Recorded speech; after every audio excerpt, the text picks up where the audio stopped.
you should have had me as part of the band there. See what you're missing out on? You had the guitars, you had the fiddle, you didn't have the train whistle.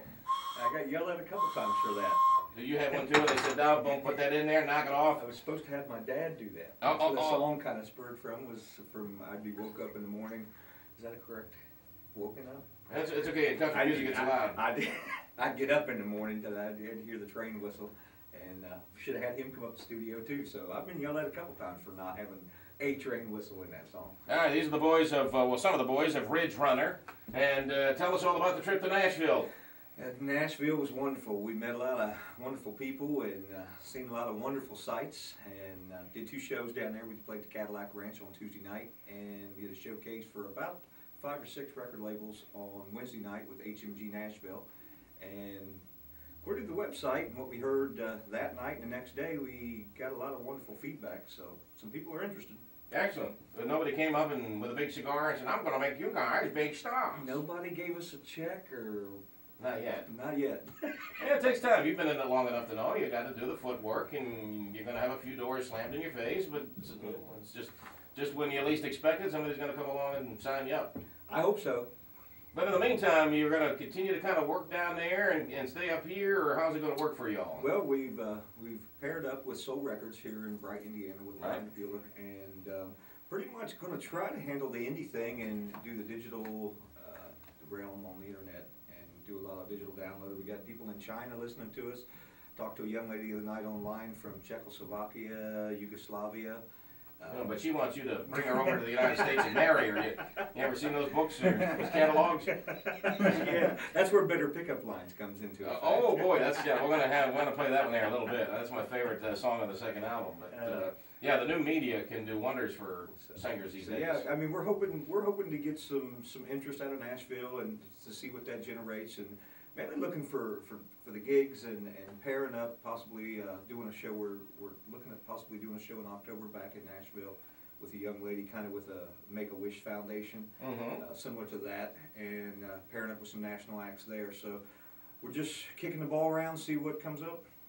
In the meantime, the second album just came out, what, a week ago, a week and a half ago, 2 weeks ago? Tuesday, the day we debuted at Nashville. All right, well, talk about the progression from album number 1 to album number 2. Well, album number 1, we pretty much just went in the studio and just had at it.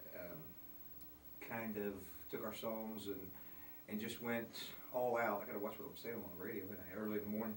And this album here, I think we spent more time looking at the songs from a songwriting aspect, from a radio aspect. We added Ron Ball, who's here today, on fiddle. He joined us, I think you were with us a week before. He joined 1 week, and we told him next week we're going to the studio, so congratulations. So we kind of threw him in the ring, and then Brian took a bigger part in this CD too, as well, as far as production and actually some songwriting credits on this CD as well. So it's a much radio-friendly, more, I think, down-to-earth country. Mm-hmm.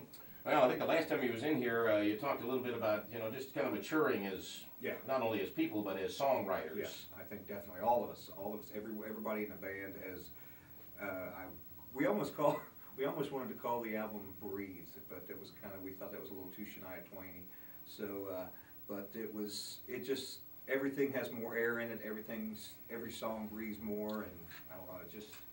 It's just a lot better album. Well, I can tell you, the second album is out now. If you put a hot chick on the front, though, that never hurts. Yeah, that's true. In a very skimpy little bikini, that never hurts. A Shania Twain looking gal, that never hurts. We could have got one of us in it. Well, no. No, oh lordy. Hey, you can hear the spiraling of the American standard right now. Oh my God, look at this. Put Tony Brown in a bikini. Ooh. Hey, we're trying to launch a career, not sink it before it starts.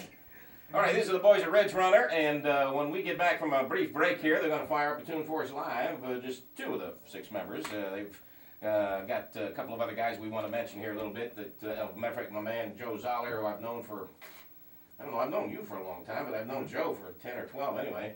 And he's on the drums for Ridge Runner, but we want to get the other guys mentioned as well when we get back and get you some live music from the Eagle's Nest, 20 East High Street, downtown Lawrenceburg. It's Eagle 99.3 and EagleCountryOnline.com.